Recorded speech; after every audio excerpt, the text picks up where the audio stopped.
내가 나를 존중해주는 마음이 부족하기 때문에 생기는 겁니다. 정말 내가 나를 사랑하고 내가 나를 칭찬하고 내가 나를 존중해 준다면 이 존중감이 타인에게도 간다는 이야기예요.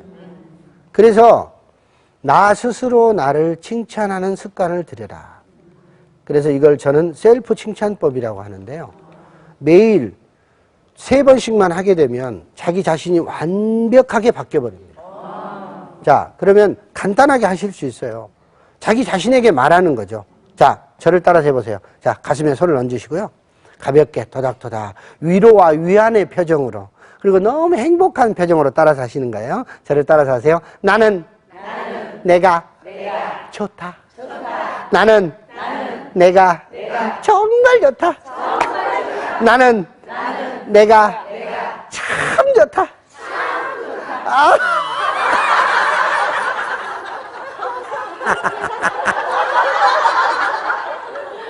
사랑한다. 사랑한다. 사랑한다. 근데 이렇게 보니까 굉장히 어색한 거야. 지금 하시는 게 어색한 거예요. 왜냐? 평소에 안 해봤기 때문에. 이보다 더 어색한 상황이 있습니다. 이제 나는이라는 말을 빼시고 2단계에는요, 자기 이름을 불러주시는 거예요.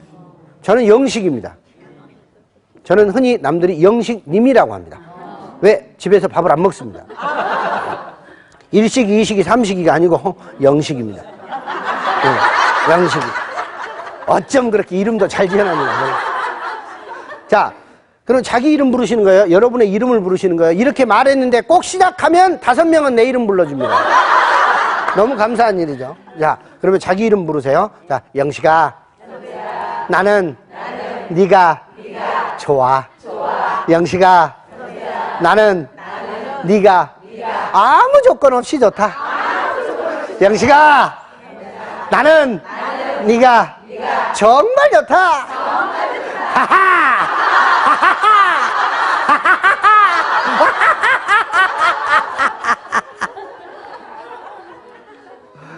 자, 3단계는요, 말로 하지 않습니다. 마음으로 하는데요. 계속해서 자기 자신에게 사랑한다, 사랑한다, 사랑한다는 이 말을요, 마음으로 계속 하잖아요. 저는 이제 환자분들을 치료해 드릴 때 이 무언의 칭찬을 하잖아요. 어마어마한 눈물이 납니다. 치유의 눈물이 정말 한없이 흘러나는 거예요. 여러분, 정말 말없이 나를 정말 진정으로 사랑한다는 건 너무 중요한데 우리는 안 해요. 왜 그럴까요? 모든 조건들이 밖에 있기 때문에 그래요. 몇 평짜리 집을 사야지? 무슨 자동차를 타야지? 무슨 옷을 입어야지? 진짜 내 안에서 나는 너무 간절하게 내 주인에게 칭찬받고 싶고 사랑받고 싶은데 안 해주는 거예요. 그리고 누구 탓을 해요? 당신 탓이잖아. 당신 때문에 안 됐잖아. 그러니까 슬퍼지는 거고요. 우울해지는 거고요. 그래서 내 마음이 행복해지려면 나 스스로 나를 칭찬하는 셀프 칭찬법을 많이 하세요. 공주가 되셔야 돼요. 어쩜 이렇게 난 예쁠까? 혼자 계속 하세요. 감사하는 거예요. 저는 제 몸을 통해서, 제 삶을 통해서 이걸 배웠어요. 저를 보면 저는 이제는 많은 분들이 웃음박사라는 이름으로 저를 불러주시잖아요. 근데 저는 저의 삶은 눈물 박사였어요. 네. 저는 태어날 때부터 잘못 태어났어요. 저희 어머님 말씀을 빌려보면 자식이지만 냄새가 나서 키울 수가 없다고 할 정도로 피부병이 심했어요. 지금으로 이야기하면 아토피성 피부염이죠. 그게 너무 심했어요. 그래서 데리고 잘 수가 없을 정도로 심했다고 합니다. 그래서 2살 때 이제 감염이 심해서 이제 죽었어요. 죽었는데 어머니가 그 보자기에 싸서 저를 이제 그 야산에 가서 이제 묻으려고 저녁에 갖다 놓고 밤새 우시고서 아침에 일어나서 가보니까 얘가 밤새 울어가지고 목이 다 잠긴 거예요. 그때 잠긴 목이 아직도 안 풀렸어. 얼마나 내가 간절하게 살고 싶어가지고. 참 어렸을 때 그 피부가 안 좋다는 것 때문에 손가락질도 많이 받았어요. 그래서 이제 나름대로 건강해지고 해서 중학교에 올라갔어요. 그런데 중학교에 올라가지고 이제 머리 깎고 중학생이 됐는데 남들은 사춘기가 왔는데 저는 사춘기를 겪을 시간이 없었어요. 사춘기가 가을에 와야 되는데 가을에 저희 아버님께서 폐가 안 좋으셔 폐병으로 젊은 나이에 세상을 뜨셨어요. 그때 나이 43살, 저희 어머니 39에 혼자 되신 거죠. 자식 넷을 두고 저희 아버지 보험 하나도 안 넣어놓고 돌아가셨습니다. 정말 힘들었어요. 그러다가 어머니께서 조그만 식당을 운영을 하셨는데 남편이 없으니까 다른 남자들이 우리 어머니를 함부로 대합니다. 밥 먹은 값도 안 줍니다. 술을 먹고 싸웁니다. 어린 내가 나가서 아저씨 왜 우리 어머니한테 이렇게 하는 거예요? 하고 말을 했다가 얼마나 많이 맞았겠어요. 아버지가 돌아가시고 형하고 누나는 객지로 더부살이 갔어요. 돈 벌어야 사니까 갔죠. 어린 여동생하고 저만 어머니를 모시고 살아요. 근데 우리 어머니한테 함부로 하고 내가 막 많이 맞았어요. 그래서 주먹을 쥔 거예요. 내가 내 어머니를 지켜야 되겠다. 그래서 14살 어린 나이에 태권도와 합기도를 동시에 배운 거예요. 그래서 학교 갔다 오면 말뚝을 2개를 박아놓습니다. 아저씨들 보이는 바로 그 자리에 박아놓고 하나는 주먹 단련, 하나는 발차기. 갔다 와서 날마다 주먹 단련 하는 거예요. 네? 날마다 발차기 하는 거예요. 막 벽 깨고. 제가 강해졌겠죠? 네. 강해지니까 우리 어머니한테 함부로 못했겠죠? 네. 저희 어머니 지금도 제가 잘 지키고 있습니다. 나는 이게 훌륭하다고 어머니한테 말했더니 우리 어머니 하시는 말씀, 뭐 연병한다고 지켰냐고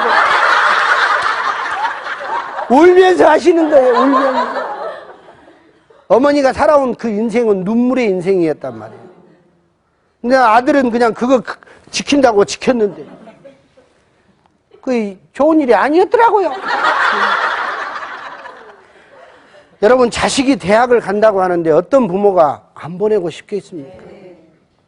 어머니가 저를 앉혀놓고 대학을 가지 말라는 거예요. 내가 너를 보낼 자신이 없다. 시험을 보러 가서 합격 발표를 보러 가는데 어머니께서 정말 대단해요. 우리 어머니들은 안 되면 빌어. 안 되면 빌어요. 물을 떠놓고 아침에 부뚜막에서 빌고 계시더라고요. 너무 감사했습니다. 나중에 어머니한테 물어봤어요. 어머니, 그날의 제목이 뭐였어요? 기도의 제목을 물어봤더니 우리 어머니 그날의 기도 제목은 이거였습니다. 지발 떨어져 버려. 지발 떨어져. 근데 이 어머니가 이쪽으로 기도를 했는데 제가 이쪽으로 돼가지고 사범대학교로 수석학교 간 거예요. 제가. 국립대학 사범대 제가 체육교육과를 나왔는데 저는 이제 내가 선생님이 돼서 우리 어머니를 모셔야 되겠다.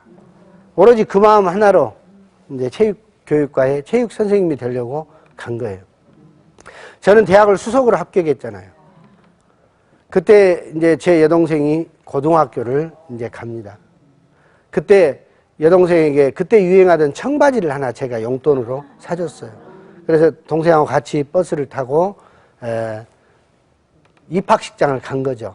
저는 대학 입학식장으로 갔고 저희 여동생은 이제 고등학교 입학식장을 갔어요.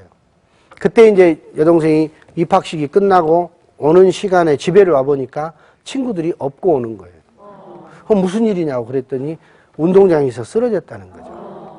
빈혈이 심해가지고. 근데 빈혈약을 먹였는데 빈혈이 아니에요. 감기처럼 막 열이 나요. 그래서 감기약을 먹였더니 또 감기가 아니에요. 그래서 병원을 데리고 가봤더니 급성 백혈병이라는 진단을 받은 거예요. 17 꽃다운 나이에 제 여동생은 교문에 한 번 가봤어요. 고등학교 교문을 한 번 들어가 보고 병원에 입원을 했죠. 항암 치료가 시작됐고 2달 동안 정말 처절하게 그 남매는 두 남매가 병원에서 암과 투병을 했습니다. 근데 결국 이제 병원에서 동생을 포기를 하고 더 이상 치료할 수 없다는 판정을 받고 나오는데 온 몸에 혈관들이 막 터집니다. 피가 나는 거죠. 그때 여동생을 제가 안고 나오는데 얼마나 많이 울었겠습니까? 병원 하단 앞에서 정말 목 놓아 울었습니다. 하늘이 원망스러웠고요. 그리고 집으로 데리고 와서 아무것도 해줄 수 없었어요. 그런데 여동생이 저한테 한 4일 지나서 그래요. 오빠, 나 아이스크림 하나 먹고 싶어. 그래서 옆집에 가서 아이스크림을 하나 사가지고 들어왔는데 눈을 감았더라고요. 그래서 자기는 이제 그 죽어가는 것을 알기 때문에 여동생은 오빠를 밖으로 보내놓고 혼자 피지 못한 꽃을 안고 하늘 여행을 간 거죠. 그 이후로 저는요, 내 인생이 정말 우울했습니다. 사는 것이 힘들었습니다. 숨 쉬는 것도 힘들었고. 그래서 제 자신이 분노와 폭력으로 바뀌어버렸어요. 우울증. 날마다 정말 우울하고. 그래서 2번 제가 자살 시도를 했습니다. 그런데 마지막 그 자살 시도를 했다가 실패를 하고 나서 겪은 게, 생각한 게 뭐냐면, 하늘에 있는 여동생에게 좀 더 떳떳한 오빠가 되고 싶었어요. 내가 동생을 보내고 이렇게 슬퍼하는 모습을 보이는 것보다는 정말 자랑스럽게 멋있게 살아주는 오빠로서 보여주고 싶었어요. 그래서 ROTC를 지원을 해서 장교 후보생으로 멋있게 훈련을 하고, 죽음이라는 게 너무 두려워서, 지금으로 이야기하면 특전사죠. 공수부대를 지원을 해서 특전사에 가서 정말 힘든 훈련을 많이 받았습니다. 그러면서 어떻게 했겠어요? 죽을 고비가 너무 많이 온 거예요, 저한테. 비행기에서 사고도 났어요. 비행기에서 뛰었는데 뒤에서 잘못해가지고 제 낙하산 줄이 제 목을 감는 그런 사건도 났어요. 정말 힘들대. 여러분, 비행기가 가고 있는데 낙하산이 안 펴지고 자기 몸을 감았다고 생각해 보세요. 얼마나. 그런 놀이기구는 저도 처음 타봤어요. 힘들대요. 살아야 되잖아요. 그때 누가 생각났을까요? 우리 어머니였어요. 그 급박한 상황에, 몇 초 이내에 죽을 수도 있는 상황에 우리 어머니가 생각난 거예요. 우리 엄마, 내가 모셔야 되는데 살고 싶었어요. 그래서 소리쳤어요. 그래서 그 줄을 칼로 끊고 안전요원이 끊어주니까 그냥 떨어져요. 나 스스로 살 수 있는 길은 없습니다. 그냥 떨어지는 거예요. 그때 죽음을 봤어요. 그때 나는 살고 싶어서 앞에 있는 예비 낙하산을 정신없이 폈는데 손톱이 다 빠지고 뼈가 보일 정도로 막 긁어 팠어요. 그러다가 땅에서 한 300m 남겨놓고 그 밤하늘에 백장미가 핀 거죠. 낙하산이 확 펴졌지만 너무 늦게 펴지니까 그냥 땅에 떨어진 거예요. 온 몸이 바스러질 정도로 아팠어요. 다 부러진 줄 알았죠. 그때 이렇게 손목과 발목을 까딱거리니까 내가 살아있는 거예요. 코에서는 피가 나오고 있고, 그때 딱 서서 제가 처음으로 한 말, 감사합니다! 감사합니다! 감사합니다! 내 다리가 성한 것이 감사했고, 서 있을 수 있는 게 감사했어요. 그때 깨달았어요. 낙하산하고 얼굴은 펴져야 살아. 그때부터는 어때요? 제가 바뀐 거예요. 초긍정적 자세로 바뀐 거예요. 모든 게 감사합니다. 모든 게 제가 하겠습니다. 군대 제대하고 가서 훌륭한 선생님 돼야지. 제대 말년 휴가를 받아서 집에를 왔는데 친형이 몸이 아프다고 왔어요. 결혼을 앞두고 친형이 그 결혼하실 형수 되실 분하고 병원을 가서 종합검진을 했는데 위에 손톱만한 게 혹이 하나 있대. 이걸 보니까 암이었습니다. 27, 꽃다운 나이에 저희 친형은 암과 또 싸워야 했습니다. 저는 제대 휴가 받아갖고 나와서 그 형 암 투병하는 거 도와주고 결국 형도 그렇게 떠났습니다. 그리고 형을 보내고 다시 부대로 복귀해서 제가 제대를 했어요. 나와서 정말 제대하고 나와서 너무너무 힘들었어요. 그래서 처음으로 내 자신을 치료하기 위해서 배운 것이 판소리였습니다. 내 발로 갔어요. 선생님, 나 소리 좀 질러주게 했어요. 그리고 혼자 그 소리를 배워서 나를 치유하기 시작을 했어요. 산에서 노래를 하는 거죠. 천하 천지 이 몹쓸 사람아 날 버리고 가려거든 정마저 가져가지. 정만 남고 님은 가니 남은 내 정 어쩔 거나. 해가 저 황혼되면 내 안니가도 재우련만 제 몸이 병들어서 못 오시나. 앉아 생각 누워 생각 끝에 한숨이요 사사염리가 하니로구나. 이 소리를 하면서 수없이 많은 눈물을 흘렸어요. 그 눈물이 다 빠지고 나니까 헛웃음이 나와요. 그 헛웃음을 웃고 나니까 그래 살아야지. 뒤돌아보니 우리 어머니가 계셨어요.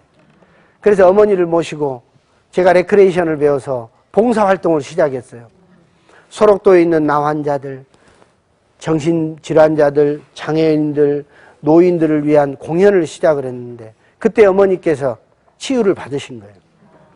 그렇게 살다가 보니까 어때요? 이제는 내가 치유가 되기 시작을 했는데 첫 번째 발령을 받고 첫 번째 학교에서 이제 선생님으로 탁 등장을 했죠. 첫 번째 학교에 가서 첫 번째 숙직을 일주일 후에 섰는데 학교가 불이 활활 타버렸어요. 방화 사건이 난 겁니다. 그때도 참 힘들었죠. 그러나 그때마다 다가오는 저의 어떤 힘든 것들을 저는 이 판소리, 남에게 웃음을 봉사하는 거, 이거를 통해서 그걸 이제 잊기 시작을 했어요. 그러면서 저는 용서라는 걸 배웠습니다. 사람이요, 이게 없으면 안 됩니다. 용서. 남을 용서하지 않으면 절대 웃음이 나오지 않습니다. 남을 미워하지 않으면 안 됩니다. 그래서 저는 정말 심한 경우까지 다 용서했어요. 근데 정말 이런 말이 있어요. 여러분 따라서 해보실까요? 용서는 가장 이기적인 자기 사랑법이다. 그래서 상대가 좋아서 용서하는 게 아니고 나를 위해서 용서하라. 그래야 마음이 행복해집니다.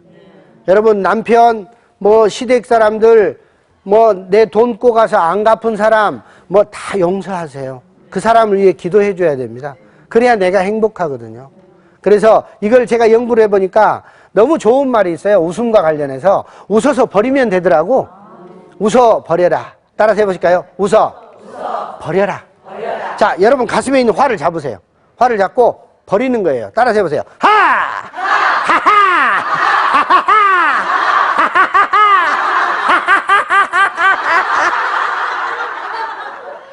버리세요. 이거 안 버리면 어떻게 되느냐? 너를 용서하느니 내가 괴로워 안 되겠다. 얼마나 좋은 노래예요. 너를 용서하느니까 내가 괴로워. 그리고 이제 그것들을 다 털어내고 나서 한 여인을 만났습니다. 예. 그 봉사활동 안에서 만난 지금의 제 아내. 지금의 제 아내를 만나서 정말 이제 행복이라는 것을 알고 살았습니다. 그랬는데 제가 그 아내를 만나서 살 때 제 첫 번째 딸이 또 나에게 또한 큰 슬픔을 안겨줬습니다. 9살 때 그 급성 복막염을 알았는데 수술이 잘못돼서 3번이나 수술을 해야 됐는데 그때 마지막 수술이 잘못되면 장담할 수 없다는 병원의 그 이야기를 듣고 저는 주저앉아 버렸습니다. 내가 더 이상 살 수 있는 어떤 끈이 없었습니다. 그때 제가 딸에게 해준 것이 바로 웃음 치료였습니다. 제가 눈물을 흘리면서 딸 앞에서 웃었습니다. 은서야, 웃어야 살 수 있어. 그 웃음을 통해서 제 딸이 아빠 이제는 그만 울어. 내가 이제는 건강하게 노력해서 이거 이겨낼게. 라는 그 이야기를 할 때 정말 하늘은 저에게 기회를 줬습니다. 그때 이제 강하게 마음을 먹은 거죠. 제 딸을 완치시키고 나서 제가 깨달은 것이 뭐냐면은 그래, 정말 웃음은 나를 살릴 수 있겠구나. 이것을 사람들에게 알리자. 그래서 40살이라는 나이에 교직 생활을 사표를 쓰고 나와서 웃음 강사가 된 겁니다. 이 어려운 세상에 공무원이라는 그 끈을 내가 놔버리고 내 인생 너무 감사해서 세상에 받은 게 너무 고마워서 내 앞으로의 인생은 사람들에게 나눠주고 살아야 되겠다. 그래서 웃음 전도사가 되기 시작을 했고 웃음 요가를 만들어서 이제는 웃음 박사가 된 거죠. 근데 삶을 살아보니까 정말 진실은 신이 주신 선물을 내가 깨닫는 거예요. 인간에게 선물을 주신 거예요. 어떤 고난과 어떤 역경도 극복할 수 있는 힘, 바로 웃을 수 있는 능력입니다. 바로 그 능력을 주신 거예요. 근데 우리는 뭐예요? 그 능력을 웃을 일이 없다고 멀리하게 되는 거예요. 그래서 아픈 거예요. 제가요, 수많은 사람들을 만나지만 그중에 참 기억에 나는 100살 넘게 사는 어르신들을 제가 가서 웃음 강의를 해드렸어요. 너무 좋아하시는 거예요. 정말 장수의 첫 번째 조건은 웃음이었습니다. 노래만 부르고 웃음만 나오면 일어나서 막 춤을 추시는 거예요. 할아버지한테 물어봤어요. 아이고 어르신 어쩜 이렇게 건강하게 사셔요? 어르신 건강의 비결 자랑 한번 하세요. 그랬더니 하시는 말씀이, 아이 사람아, 나는 지방도 담배도 피고 술도 한 잔씩 하고 그래야. 그런데 우리 망구가 있어서 망구랑 웃고 산 게 건강이요. 망구 그러지? 이렇게 웃어주셨고, 할머니는 아이고 우리 어머니 아직도 이렇게 처녀처럼 고우셔요. 우리 어머니는 어떻게 오래 사신대요? 했더니 어머니가 하시는 말씀, 아이 나는 우리 영감이 일찍 죽어버렸어. 신강이 편해서 오래 사요.